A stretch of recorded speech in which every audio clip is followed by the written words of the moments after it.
Bien. Maintenant, une fois on a modélisé notre chambre, certainement, notre pièce, on commence à poser des questions. On veut maintenant, messieurs, ajouter des textures, aussi de l'environnement. OK? Bien. Je prends avec Select and Move le mur, ou bien les murs, en cliquant sur la touche contrôle, ou bien il faut maintenir la touche contrôle et je sélectionne le plafond, c'est-à-dire j'ai sélectionné deux choses en même temps. Je clique sur AM comme Material Editor. Je prends un matériel, je clique ici, je glisse l'ascenseur vers le bas pour sélectionner le blanc. Soit quelle soit la couleur sélectionnée. Je clique sur OK. Assign Material to Selection. Changer de matériel, c'est pas obligatoire parce qu'il n'y a pas une texture, OK? Mais je peux le garder. Maintenant, j'ai le blanc, attention, sur le mur et le plafond. Pour mieux travailler, je vais rencontrer un petit problème avec mon plafond. Je ne peux pas organiser les choses. Chaque fois, je dois cliquer sur les cales pour le cacher. Donc, attention, je le sélectionne avec le bouton droit cette fois. Donc, je le sélectionne avec le bouton gauche, pardon. Et le bouton droit par la suite. Et je cherche Object Properties. Object Properties.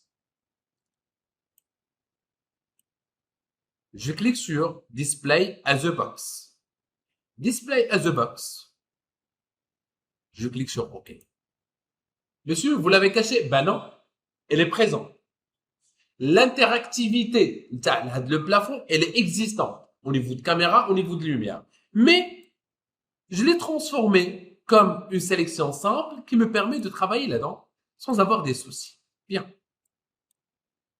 Bien, je peux y aller très très loin dans la modélisation, mais c'est pas mon objectif aujourd'hui. Je clique sur M, j'applique le blanc, même pour le lit. L'importation. Maintenant, je veux importer un objet. Je clique sur plus, le site archive 3D.net.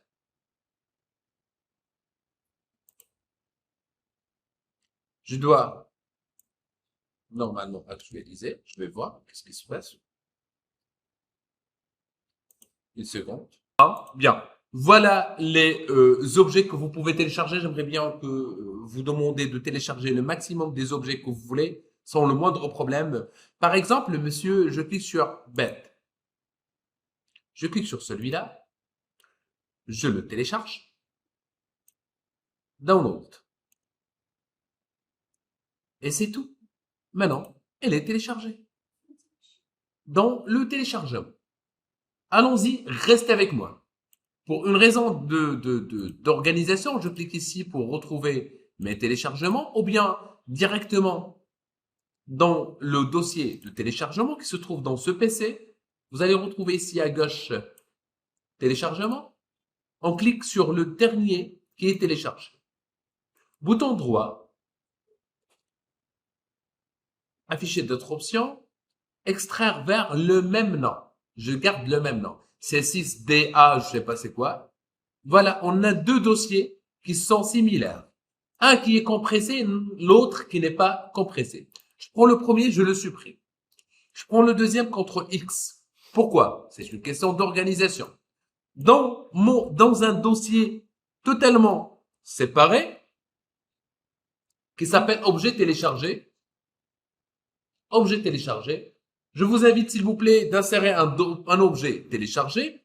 Le voilà. Je mis lit, par exemple, bleu ou je sais pas, ou 2, entrée, le voilà. Attention, ici on a un 3DS et on a un TL. Je clique sur 3DS, celui-là, et je le glisse directement dans 3D Max. Par contre, la technique professionnelle, c'est File, Import, Merge. Je répète, File, Import, Merge. Je clique sur le dossier. Je cherche mon les deux, mais je ne retrouve rien. C'est un dossier vide. Ben non, attention. Il faut cliquer sur File of Type et vous sélectionnez All Type. Maintenant, je clique sur 3ds et j'importe. Attention, attention. Merge Object with Current Scene. Oui. Et est-ce que vous voulez changer l'animation selon la longueur de l'animation importée? Non. Et si il vient de me dire old name, rename all. OK. Attention, à ne pas cliquer quelque part. Une fois que vous importez un objet, on clique sur Isolate Selection. Pourquoi, monsieur? Maintenant, je suis libre. Je peux travailler comme je veux. Je travaille sur mon objet. Je clique sur M. Et je veux, par exemple, sélectionner la tête du lit. Je veux un matériel différent.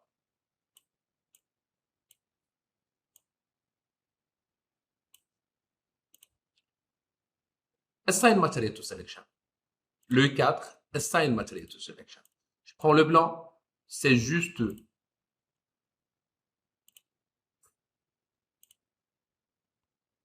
Je clique sur celui-là. Je prends une autre. Par exemple, le blanc, directement. Assign Material to Selection. Je prends les 4 et je vous laisse un peu le temps pour refaire la même opération. C'est bien, j'ai terminé. Attention, je crée un rectangle de sélection avec Select and Move, comme ça, qui englobe le tout, groupe, groupe. Je suis dans l'obligation de le grouper. Ben. Pourquoi, monsieur? Maintenant, elle est groupée, qui facilite un tout petit peu le déplacement de l'objet, comme je veux. Et je vais vous dire pourquoi, par la suite. Isolate Selection maintenant. Elle est où mon plan de travail? Attention, on a un lit très très grand par rapport à l'objet, ou bien par rapport à la scène. Donc, qu'est-ce que je dois faire? C'est pour cela que je l'ai groupé d'abord. Allons-y, exactement, pour qu'il ne me dérange pas. Allons-y, on va vérifier la taille. Elle est hyper grande. Donc, je clique cette fois dans Select and Scale. Scale in 4. Attention, ici le triangle, elle est fermé. Comme ça, elle est ouverte. Ouverte, c'est-à-dire je peux déformer. Attention. Maintenant, elle est fermée, c'est proportionnel. Je réduis. Je clique et je glisse vers la gauche. Elle est vraiment fermée. Ou je descends vers le bas. J'observe que maintenant, sa taille, elle est plus ou moins logique. Je clique sur déplacer. Je le déplace dans la vue de haut. Je zoome. Je le déplace dans la vue de haut. Je vous montre comment même remplacer les objets. Bien. C'est pas la même taille, mais c'est pas grave. OK? Bien. On a organisé notre objet dans la vue de haut. Alt W. Qu'est-ce qu'il faut faire? Aller dans la vue de left. Ah, elle est où? Je le déplace. Sur le sol. Comme ça. Maintenant, je zoome. Il y a 2 lits. Je clique sur celui-là. Je le supprime. Je clique sur celui-là aussi. Je le supprime et voilà le nouveau. OK? Bien. Je clique. Je le déplace et elle est groupée. C'est-à-dire elle est bien. Bien. Je viens de vous montrer non pas comment insérer un objet, mais comment insérer la totalité des objets. C'est à vous maintenant de importer quand vous voulez les objets. On est d'accord? Bien. J'ai terminé cette opération. Écoute-moi très très attentivement. Je clique ici dans la vue top. Comme vous savez, Alt W. Je clique aussi sur Internet. Le site, il s'appelle Polyhaven. Par défaut, on se retrouve ici dans cette fenêtre, polyhaven.com. Je clique sur HDRI. Je clique sur Outdoor. Si vous voulez Outdoor, c'est à vous de découvrir un tout petit peu le site. OK? Vous sélectionnez Outdoor et vous téléchargez un HDR. Il suffit juste de cliquer sur celui-là et vous cliquez sur Download.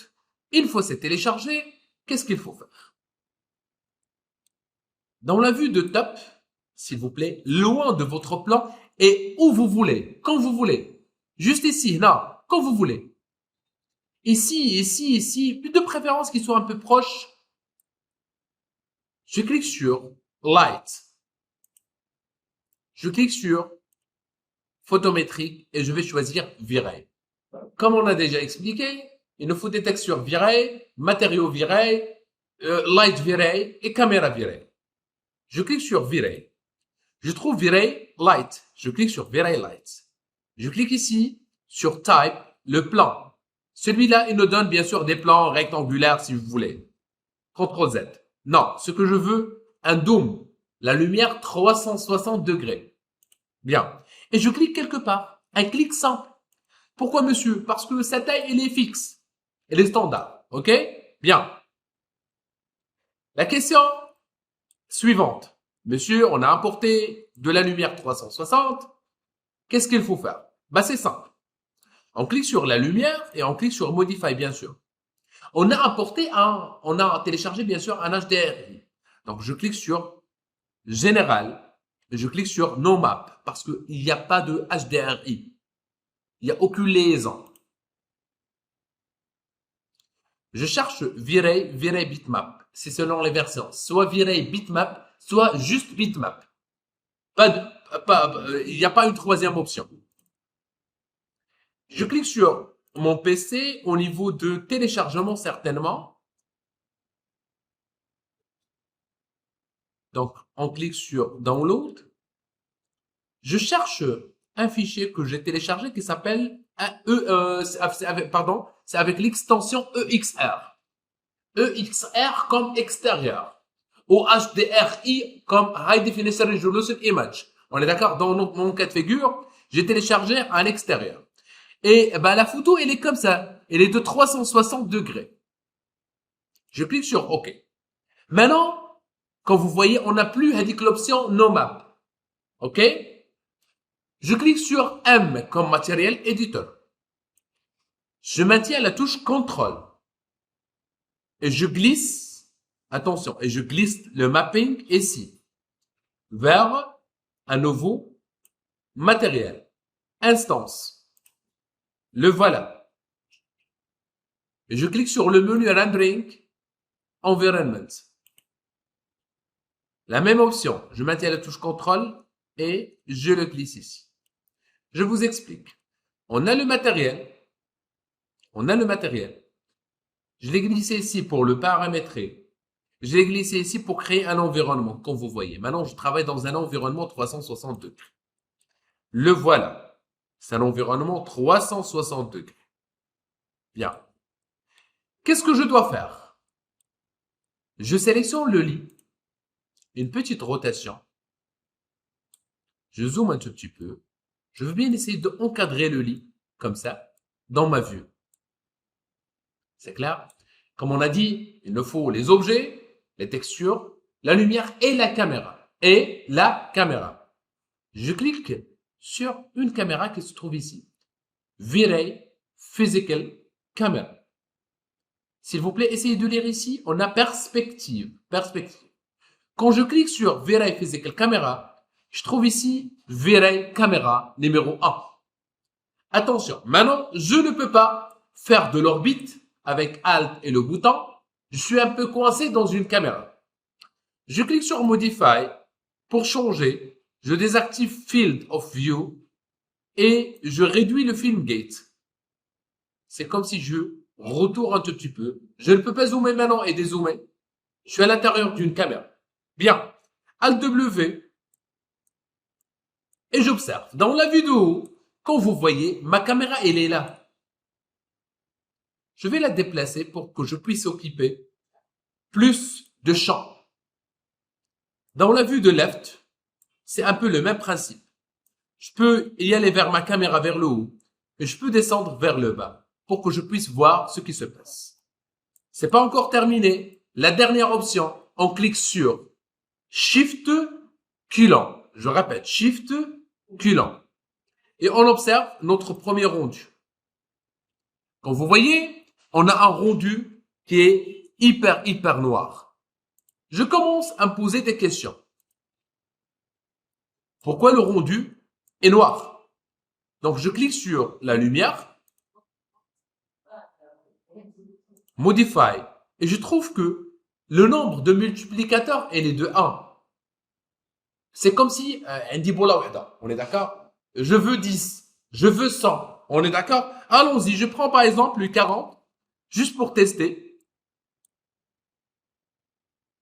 Maintenant, on a de la lumière. Restez avec moi, on discute concernant un rendu photoréaliste. C'est pas encore atteint, mais on est sur le bon chemin. On a de la lumière, allons-y. J'arrête le rendu. Pourquoi, monsieur? Je zoome ici dans cette fenêtre. Il y a plusieurs techniques pour sélectionner la caméra, mais je préfère cette technique. Dans la vue de top, et je sélectionne la caméra.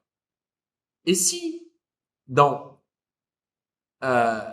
Lapture, on est d'accord, on a quelque chose qui s'appelle le F-number. Le F-number, c'est l'ouverture du caméra. C'est l'ouverture du caméra. Maintenant, on a une ouverture de 8, c'est-à-dire elle est totalement fermée. Qu'est-ce que je dois faire? Je vais réduire la valeur. C'est un peu le contraire. OK? Je prends par exemple le 3. Je teste. Quand vous voyez ici, on n'utilise pas des paramètres prédéfinis. Il faut comprendre la gestion de la lumière et la gestion de l'HDRI et aussi comment paramétrer une caméra. Shift culon, une deuxième. C'est bien. J'arrête le rendu. C'est en cours, hein. Ça va demander beaucoup de temps pour faire un petit rendu. OK?